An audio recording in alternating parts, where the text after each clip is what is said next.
and civilians, and that's when the shooting started. Yes, this is an incident that has really shocked the city here tonight. We're talking about a man who walked into this very prominent office building in Midtown at around 6:30 tonight. Here is a picture of that suspect that police say shot and killed 4 other people tonight, but also turned the gun on himself. You can see that he is wearing plain clothes, a blazer, a button-down shirt, pants, and sneakers. And then there he is with that long rifle, clearly just out in the open. Many law enforcement officials that we spoke to here tonight pointing out that he had no bulletproof vest, no mask, no disguise, and that he was walking with a purpose, possibly even knew what floor he was going to. We're told one of the shootings happened on the 33rd floor of that building, which is 44 stories high. This building is located between 51st and 52nd Street, between Park and Lex. The people that were inside that building, some of them were evacuated. We saw police officers escorting some of them out with their hands up in the air. Others were told to stay in place. Even buildings surrounding this area, people eating dinner out in restaurants that were surrounding this area, were also told to stay in place. As you can imagine, this was a very terrifying time for many people here in New York City tonight, not just for those people, the workers that were in that building and in the surrounding area, but for many families, and of course for the officer and the 3 others who died tonight at the hands of this gunman. Just an agonizing time as we await the mayor and the police commissioner to step up at New York Presbyterian Hospital on the east side. We're looking at a live picture on the right side of your screen, which just shows you the magnitude of what happened here, that hours later, this incredible police presence is still there. And it literally took hours to go through that building because they had to go floor by floor. Many people were barricaded inside their offices for fear. Once they heard those shots, and presumably they've seen it time and again, what could happen. For fear, they barricaded themselves in. We understand some of them were calling 911, saying they had heard shots. So the officers first had to find out what floor this actually happened on when they went racing in. And this is some pictures from earlier, right after the shooting, when officers, as they always do, ran towards the gunfire. So they had to figure out where the gunman was and what kind of a weapon he had and what he was up to, what floor he was on. And it must have been a very panicky scene, not just for these people who had to run towards the gunfire, but all those people in that building as they waited minute by minute. Absolutely. And of course, the main question here tonight is why? Why did this man walk into this Midtown office building, which houses companies like the NFL, KPMG, Blackstone Group, Bank of America? Why this building, and who exactly was he targeting, and what was the motive? Police have been working diligently all evening here to put these pieces all together. One of those tools that they have at their disposal is obviously the many security cameras in and around the city and also inside of this building, where they could immediately track where this gunman was heading and where he was in the building at the time. There was a short time where it was an active shooter situation where police officers were running and descending onto the scene, and also all of those workers being told to stay in place because they weren't sure if this gunman was acting alone or if there were other accomplices with him. We understand that very shortly thereafter, that police photo we saw a little earlier with the gunman was quickly blasted out. That's generally the protocol. They get a photo, they blast it out to all the officers on the force, just in case this guy got away. Now, presumably, they go to the building, they set up a perimeter, they know he went in. They don't necessarily know if he got out, but they did have this photo that we're talking about, and it's not clear at what point they were able to blast that out. But that's the power of technology now, that in just a few minutes, any officer in New York City looks at his smartphone and would have the picture of a suspect. Presumably, that's what they did in this case. The other thing to point out, he's not going in, as Christine points out, wearing heavy gear that may presume that he feels he's not coming out and he's going to have his is finish inside. Absolutely. We're monitoring the news conference that is about to get underway. We can see more of NYPD leadership showing up. We've also seen some doctors and what appears to be some hospital administrators also standing to answer questions here. Now, this is a concealed firearms permit that we can now share with you from the Las Vegas Police Department, which also shows the suspect's name, Shane D. Tamura. Now, how he got here to the New York City area remains a big question, but now we see the mayor and also the police commissioner at the podium to address the media. Let's listen in.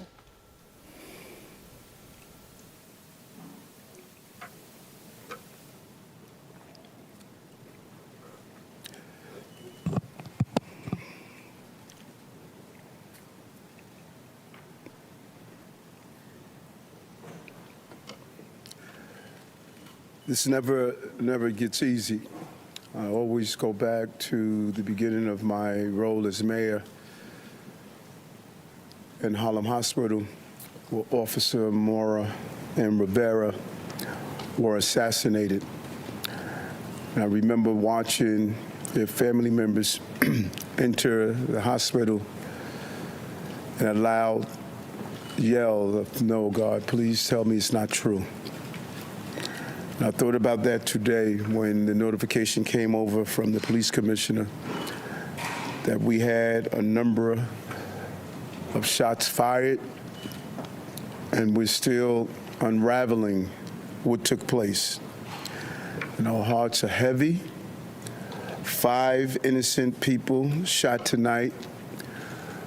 We lost 4 souls to another senseless act of gun violence, including a member of the New York City Police Department, Officer Islam.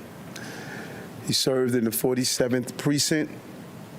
He was just 36 years old and a 3.5-year veteran of the department. He was doing what he does best, and all members of the police department carry out. He was saving lives. He was protecting New Yorkers. He's an immigrant from Bangladesh, and he loved this city. And everyone we spoke with stated he was a person of faith and a person that believed in God and believed in living out the life of a godly person. He embodies what this city is all about. He's a true blue New Yorker, not only in the uniform he wore, but in his spirit and energy of loving this city. And early tonight, I met with the officer's family. I told them that he was a hero, and we admire him for putting his life on the line. This was his dad's only son. I think about Jordan, my child, and it's unimaginable to experience a loss of this magnitude. And 3 other innocent civilians are also dead. 2 males and 1 female, and another male is seriously injured, fighting for his life in critical condition because of the violent, despicable attack. Additionally, the shooter is dead of an apparent self-inflicted gunshot wound. To be clear, 6 total tonight died, 1 including the perpetrator. And I'm sorry, 6 total was shot tonight, 1 including the perpetrator. No words can describe this act of evil, a man who takes the life of others who are innocent. And no words can fill the void that has been left by this tragedy. Our hearts break for the families and friends of the victims. We pray for the swift and safe recovery of the injured. The horrific crime reminds us all how easy it is to gain access to a gun. Gun violence has scarred so many neighbors and ripped apart too many families across this entire country. And we will continue the fight to do all we can to protect our city. But tonight we mourn for those who were killed. And we pray for the families as they go through this painful moment. And as I stated, 5 innocent people were shot, and the perpetrator was shot. We will continue to do what we do as a city, and that's fight to protect innocent New Yorkers. At this time, I'm going to turn it over to the Police Commissioner of the City of New York, Commissioner Tisch. Thank you, sir. The information that I'm about to provide is preliminary and subject to change.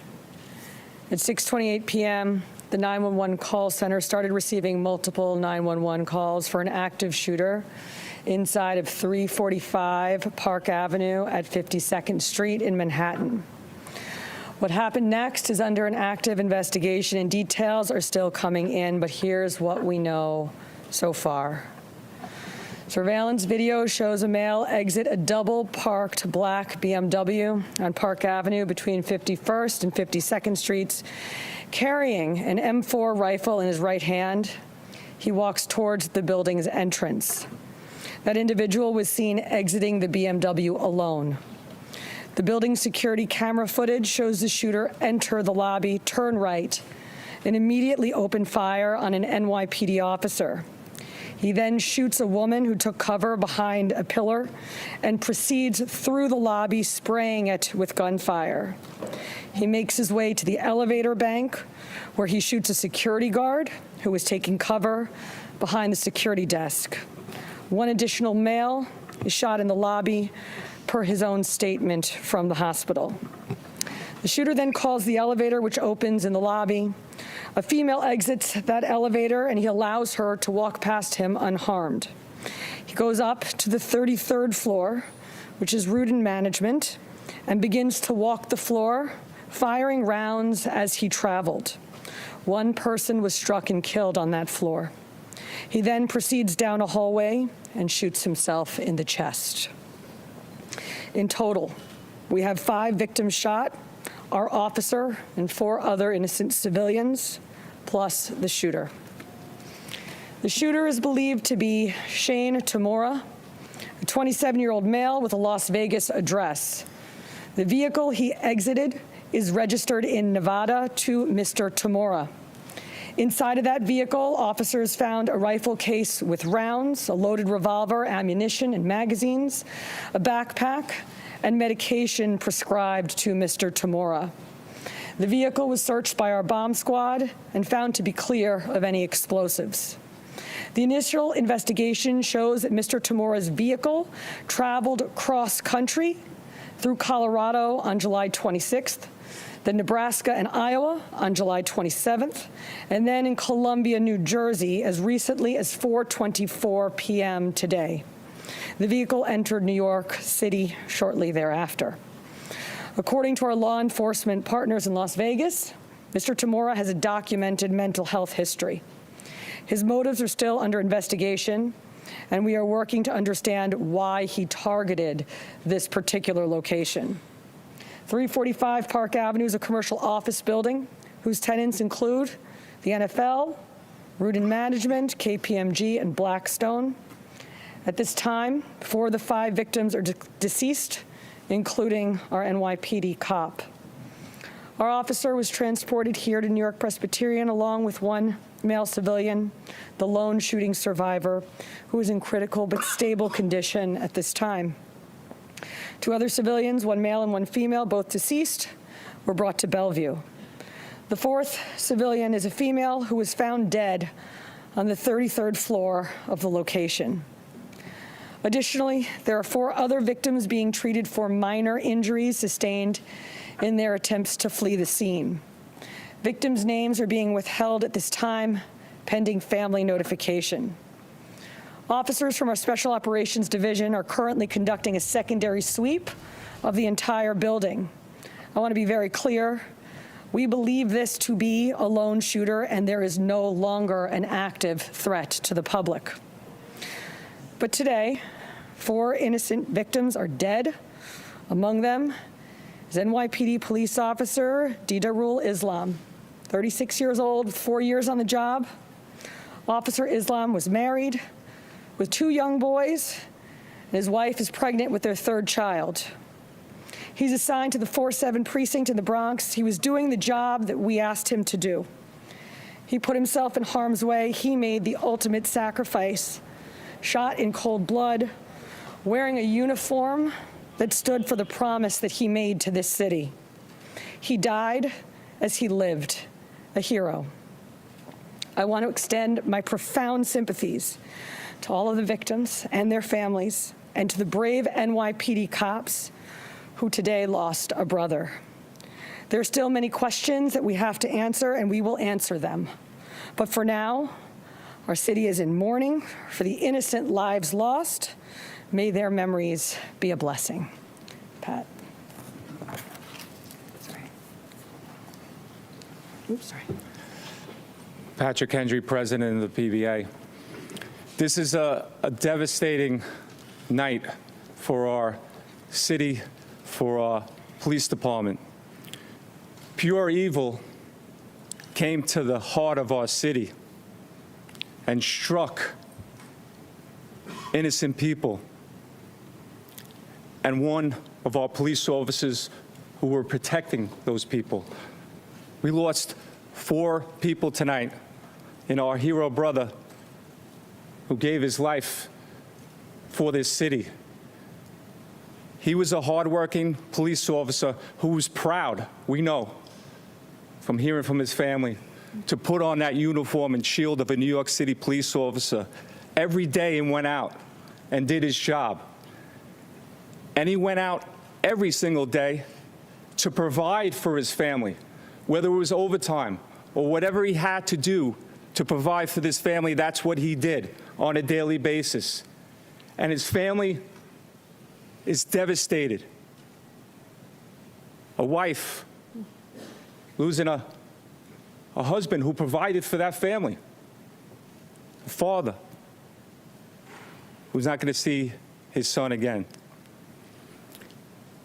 And our hearts of every New York City police officer right now is hurting. We're hurting for our brother police officer who we lost. We're hurting for that family. We're hurting for all the victims and hurting for all the families of the victims. And we're all asking, why? Why did pure evil come here? And we know our police department and our law enforcement partners will work tirelessly to get those answers. But now our job as police officers is to be there for this family, to support them in any way that we can, to come together as a city, to be there for these families of the victims. And we will continue to do that, because that's what New York City police officers do. And we're going to continue as police officers to go out and protect this city, because we know that evil can strike at any time. But police officers are willing to risk their lives to protect everyone in this room and protect everyone in this city. So we ask all New Yorkers to pray for our police officers' family, to pray for all the victims and their families. And we need to stand united going forward. We thank you for covering this story. Yeah, we are also joined by our federal partners from the ATF and the FBI. I want to give an opportunity to our partner in the FBI, a special agent in charge of the New York City Fields Office, Chris Rea. Thank you, Mayor. First off, on behalf of all the men and women of the FBI, I'd like to extend my deepest condolences to the victims of this senseless tragedy. And also personally, I want to extend my condolences to the police commissioner. And just please know, ma'am and Mr. Mayor, that you have the full force of FBI New York and the full force of FBI to get to the bottom of the answers. Upon learning of the incident this evening, FBI agents immediately deployed to the scene to assist our NYPD partners. While this remains an NYPD investigation, the FBI's New York office stands ready to provide any and all resources to assist our partners. Initial checks of our internal systems have not revealed any information about the subject. But when and if more information becomes available, we will share what we can, when we can, with the public. Thank you. Okay, we're going to do some on-topic questions, folks. Can you start with CNN, please?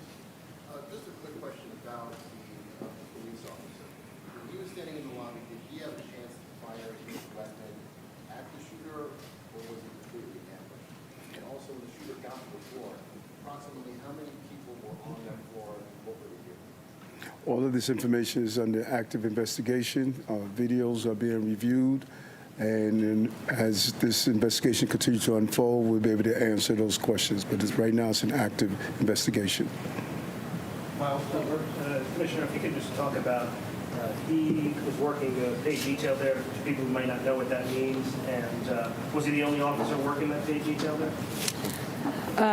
I believe that there were 2 officers in the building working pay detail assignments in different parts of the building. And what is that if people, may say he's on his day off working in a uniform? Paid detail is a program that we have set up at the police department that allows companies to hire officers in uniform to provide extra uniform security.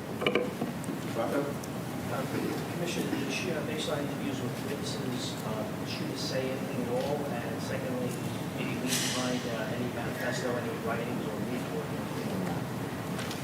I already described what we found in the vehicle, and it's too early in the investigation to discuss anything more.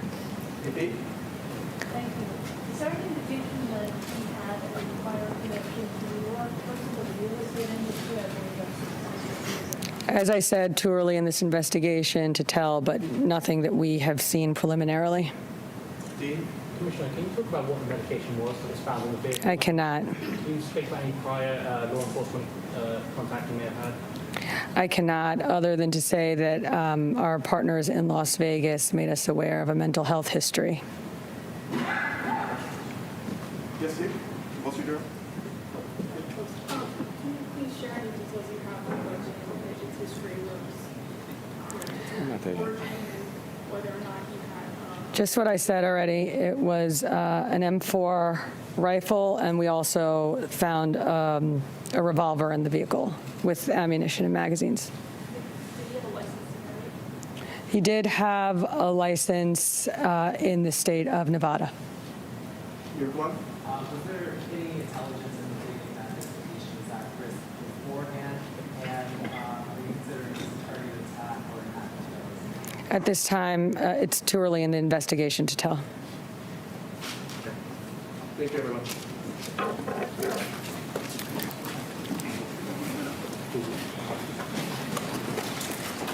All right, there you saw the mayor of New York City and also the police commissioner of the NYPD. The mayor actually taking a few deep breaths before he started to speak here tonight. And of course, the police commissioner also looking very solemn as she had to explain to the press that has been assembled at New York Presbyterian Weill Cornell the circumstances of what transpired tonight. We're following every development of the investigation. We have a team of reporters at the scene, and we'll have much for you at 11. I'm Dick Brennan. But the main headline here tonight is they did believe that this shooter acted alone, and there is no imminent threat or danger right now in New York City. Of course, we'll bring you the latest in team coverage. For now, we'll return you to programming, and our news will start at the top of the hour at 11 o'clock. For updates anytime, go to cbsnewyork.com.